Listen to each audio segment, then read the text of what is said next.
کبھی سوچا کہ یہ وقت جو ہم بے دھیانی میں گزار دیتے ہیں آخر کہاں جا رہا ہے، جو کبھی رکتا نہیں، پلٹتا نہیں اور کسی کا انتظار نہیں کرتا۔ ہم میں سے ہر کوئی یہ کہتا ہے کہ وقت نہیں ملتا، لیکن حقیقت یہ ہے وقت تو ہے، بس ہم اس کی قدر نہیں کرتے۔ قرآن پاک میں اللہ تعالیٰ ارشاد فرماتے ہیں، زمانے کی قسم، بے شک انسان خسارے میں ہے۔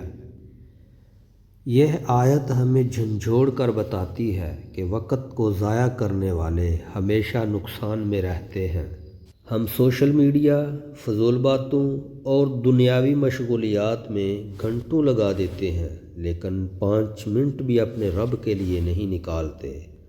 نماز میں سستی، والدین کی خدمت میں کوتاہی، دلوں میں حسد، زبان پر غیبت، یہ سب وقت کا ضیاع ہی تو ہے۔